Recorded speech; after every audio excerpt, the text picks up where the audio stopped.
Salut à toi qui regarde cette vidéo. Aujourd'hui, on va parler efficacité, comment devenir beaucoup plus efficace. Comment est-ce que en faisant moins ou en gérant mieux son temps, on arrive à en faire plus au final. Je précise, aujourd'hui, on ne va pas parler de productivité parce que l'efficacité n'est pas la productivité. La productivité, c'est généralement en faire plus, c'est remplir son temps et parfois remplir son temps de choses qui sont inutiles. Alors que l'efficacité, c'est remplir son temps ou moins le remplir, mais le remplir de choses qui ont beaucoup plus d'importance pour vous. Pour vous donner un exemple, entre une personne qui va ranger ses stylos, ses pinceaux, qui va faire du tri, qui va faire son logo, qui va faire ses cartes de visite, etc., etc., à la fin de la journée, elle aura beau en avoir fait beaucoup, elle aura été productive, mais elle n'aura pas été efficace sur ce qui compte réellement.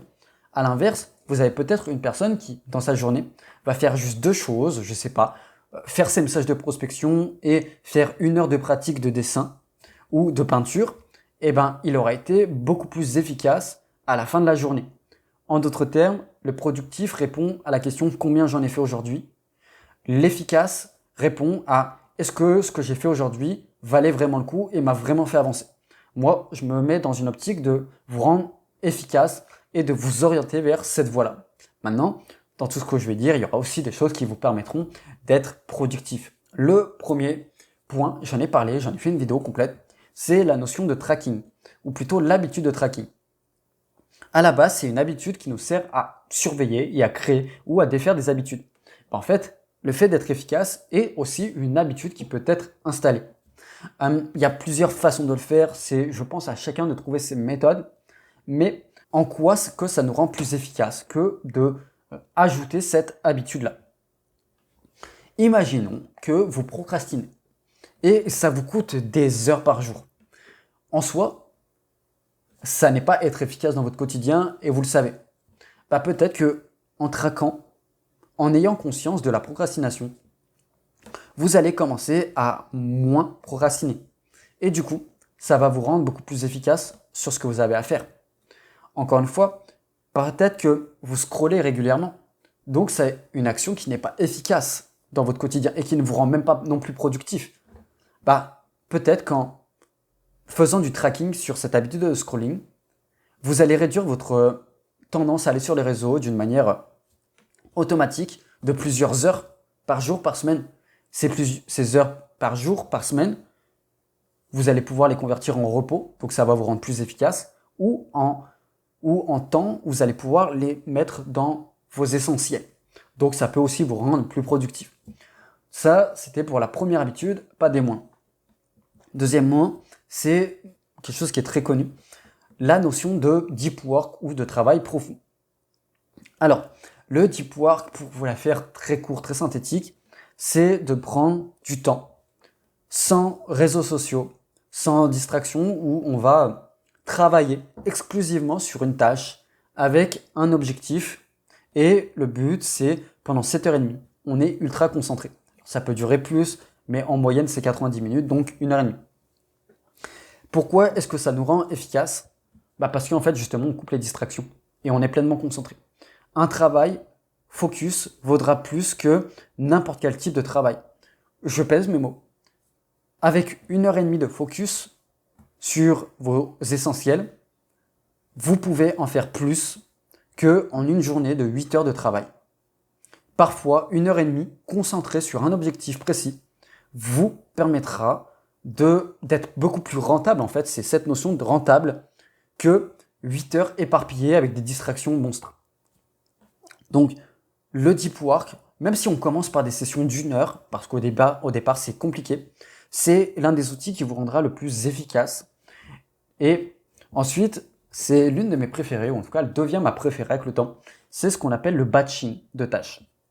Le batching de tâches, c'est prendre une tâche ou plusieurs tâches et les faire en même temps. Ou on les fait en une fois, ou en tout cas en le moins de fois possible. Encore une fois, je vais illustrer ça par un exemple. Voilà, les vidéos que je vous fais, je les ai fait, ou j'en ai fait une vingtaine en un jour. Je me suis pris une après-midi et je n'ai fait que tourner une vingtaine de vidéos à la suite. Autant vous dire que oui, à la fin de la journée, j'étais totalement cramé, mais au moins, j'ai une vidéo par semaine, déjà de prête. Le montage, je pense que je prendrai une autre journée, mais ça me libère de l'espace mental, ça me rend beaucoup plus efficace plutôt que une fois par semaine, prendre ma caméra, déballer mon micro et tourner ma vidéo, mon montage, ce qui me coûterait du temps.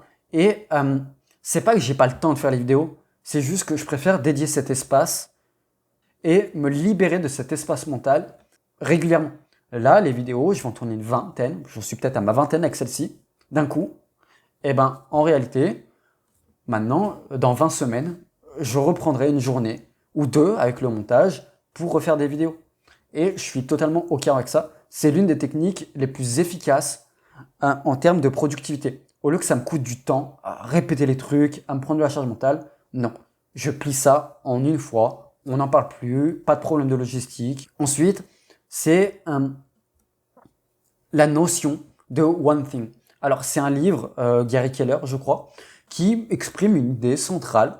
Quelle est la seule action, quel est le seul objectif, quelle est la seule chose que je peux faire aujourd'hui et qui rendra tout le reste plus facile ou inutile? C'est vraiment la question centrale qui est répétée plusieurs fois dans le livre. Et si vous avez cette question, vous avez quasiment tout le livre. Le but, c'est pas de faire beaucoup de choses, c'est pas de faire 10 000 choses pour dire j'ai fait 20 000 choses dans ma vie, ou plutôt dans ma journée. C'est plutôt de se dire quelle est la chose essentielle aujourd'hui pour moi. Et parmi cette chose essentielle, quelle est l'action essentielle que je peux mettre en place pour avancer, pour faire des bonds de géant? Encore une fois, exemple bateau. Est-ce que si vous voulez apprendre une langue, si vous voulez apprendre un art, la chose essentielle, c'est de regarder des vidéos de gens qui vont vous expliquer comment faire?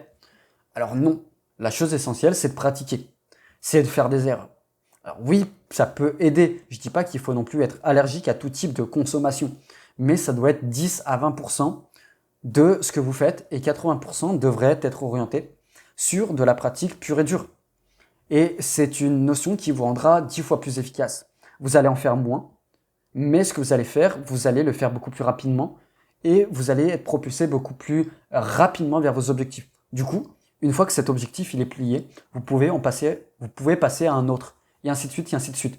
Et du coup, on gagne en temps, on gagne en quantité de choses qu'on fait à terme. Ensuite, c'est un truc qui est assez connu, la règle des 2 minutes. La règle des 2 minutes, elle repose aussi sur quelque chose de simple, comme toutes ces techniques, je pense. C'est que si une tâche met moins de 2 minutes à être faite, faites-la direct.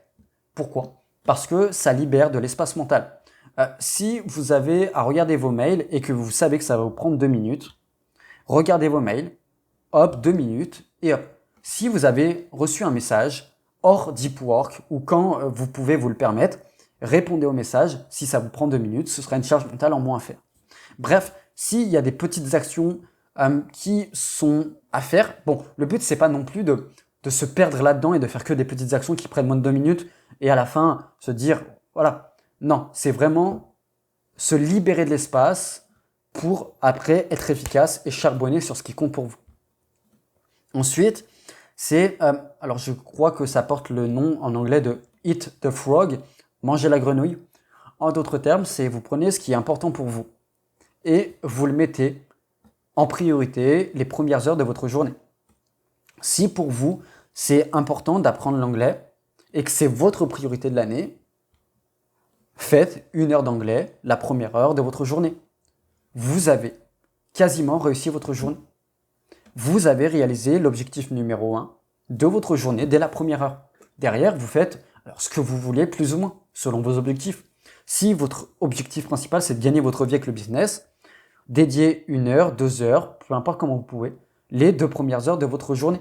Et rien d'autre. C'est quelque chose qui, déjà, va vous rendre efficace parce que vous allez avoir toute votre clarté mentale, vous allez avoir toute votre énergie, vous allez être frais, en fait, comme un gardon, comme on dit. Et vous allez aussi envoyer un message à votre subconscient, à votre vous-même que ça, c'est prioritaire dans ma vie et rien ne passe devant tant que je n'ai pas accompli cette tâche. Et c'est incroyable à quel point c'est un concept qui est simple, selon le temps, selon nos emplois du temps, mais qui est extrêmement puissant. Et ensuite, dernier point, c'est savoir planifier du temps de suivi. Alors, ça va être l'avant-dernier point en réalité. Savoir planifier décidément, planifier du temps de suivi. On peut croire que faire du suivi, faire de l'introspection, se laisser du temps de rien, c'est une perte de temps. Je vais vous donner le meilleur conseil qu'on m'a donné en gestion du temps. Il faut savoir parfois perdre du temps pour en gagner. Il faut savoir investir dans de la réflexion pour derrière gagner des dizaines d'années de vie. Et c'est le point le plus important potentiellement de la vidéo. Parfois, régulièrement planifier 10-20 minutes de temps où vous vous demandez si vous allez dans la bonne direction, ce qui a marché, ce qui n'a pas marché, comment réajuster les choses. C'est 20 minutes, mais c'est 20 minutes qui, au fur et à mesure du temps, vont vous faire gagner une efficacité incroyable parce que vous n'allez pas vous disperser dans 20 000 choses. Imaginons qu'une semaine, vous prenez conscience que vous avez beaucoup trop procrastiné, je ne sais pas, sur des vidéos de chat sur YouTube. Ça peut arriver à tout le monde, on est tous tombés là-dedans. En fait, en prendre conscience, prendre le temps de cette réflexion, va vous permettre derrière de pouvoir contrer ça au fur et à mesure et de gagner des dizaines d'heures, des centaines d'heures au fur et à mesure. Ces centaines d'heures, vous allez pouvoir, encore une fois, les attribuer à votre repos ou les attribuer à ce qui compte pour vous. Il y a une notion d'efficacité là-dedans.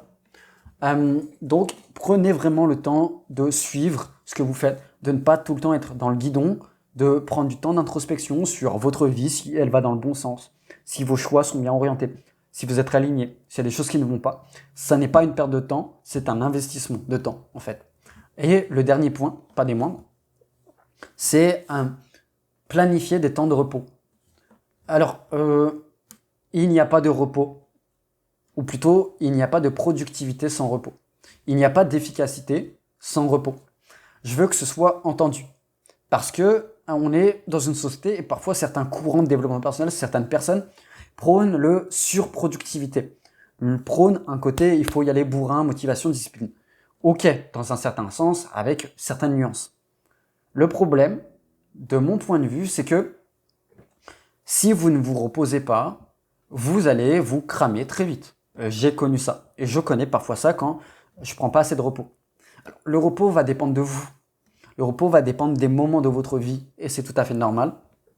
Mais le repos n'est pas une perte de temps. Le repos est un investissement de temps, encore une fois.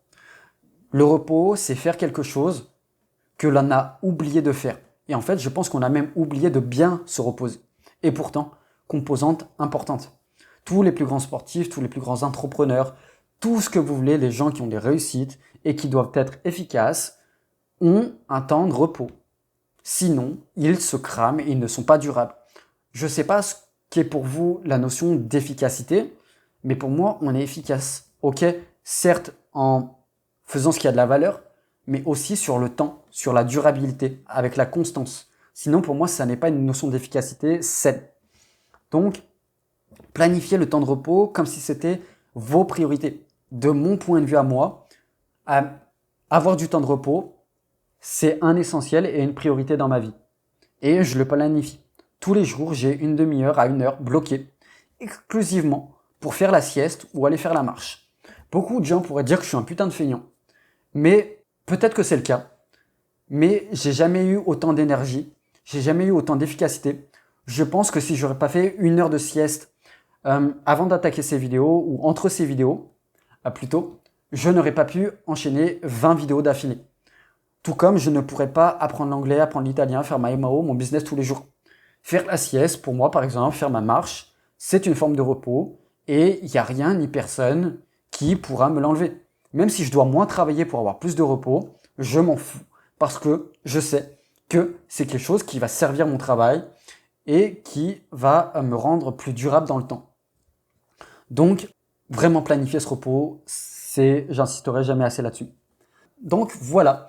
À vous de savoir quoi choisir parmi tout ce que je vous ai donné, il y a de quoi faire. Ne prenez pas tout en même temps, même si avec le temps elles peuvent se cumuler et elles se cumulent assez bien quand on sait jouer avec.